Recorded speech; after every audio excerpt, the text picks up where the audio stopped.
A jilted boyfriend who flooded his ex with menacing Facebook messages and threatened to share intimate photos of her has been spared jail. Craig Robertson, 23, of Swinton, Greater Manchester, begged Stephanie Smith to get back with him and demanded for 2 weeks to know why they split up, saying, "It's not fair, I miss you so much."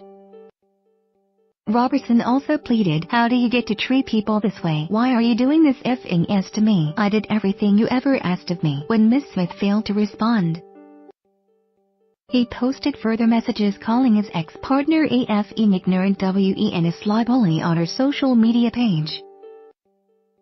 Police were called in when he sent Miss Smith a picture he had of her sat on his bed in her bra and jeans and then an intimate image with a message reading, "Everybody will see your dirty AE." She later described the messages between August 15 and 31 last year as a torrent and said she was fearful the pictures would be circulated online. At Manchester Magistrates Court, Robertson, who had no previous convictions, faced up to 6 months jail after he admitted harassment without violence. But the warehouse worker walked free after claiming he did not realize his behavior was criminal. He was banned from contacting Miss Smith for a year in a restraining order. The court heard the couple had been dating for a year but split up in October 2016. Stephanie Varl, prosecuting, said the victim decided she had had enough and when they had initially split up, she had tried to remain friends with him, but this didn't work out, so she decided she wanted no contact from him due to the mass of messages she was receiving. An example of the messages he sent included, "It's not fair, I miss you so effing much, how do you get to treat people this way?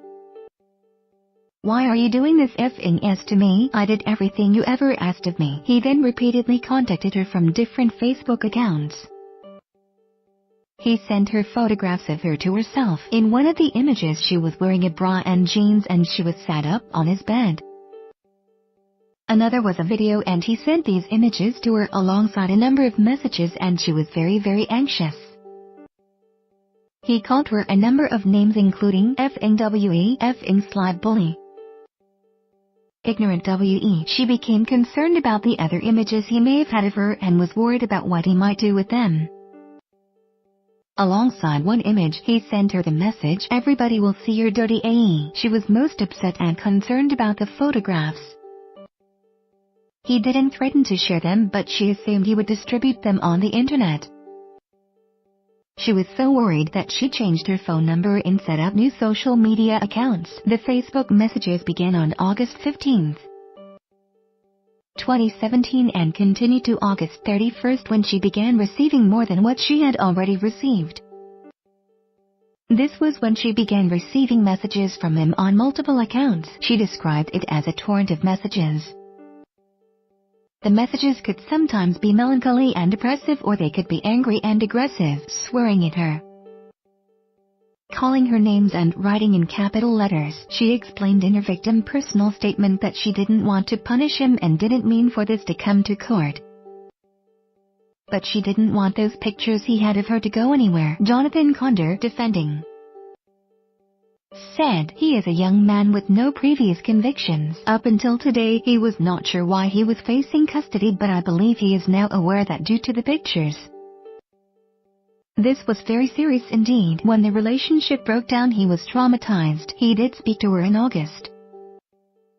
There were unpleasant things said, which often happens at the end of a relationship.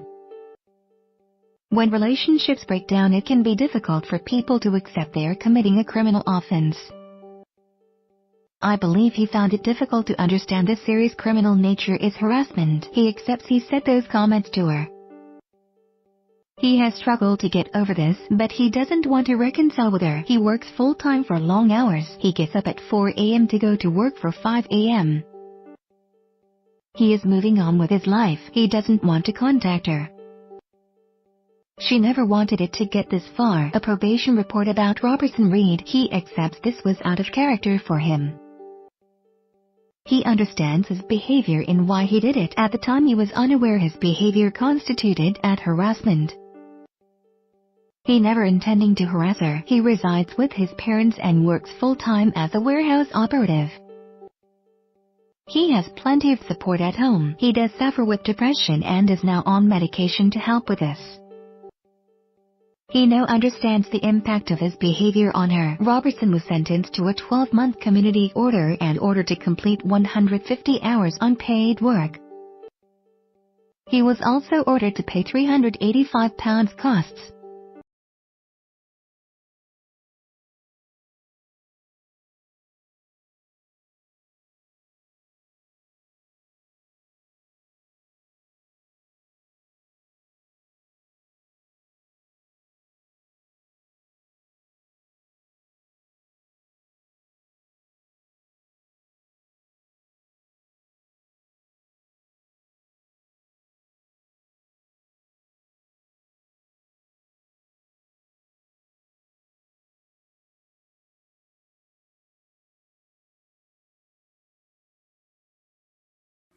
Where the freaks at?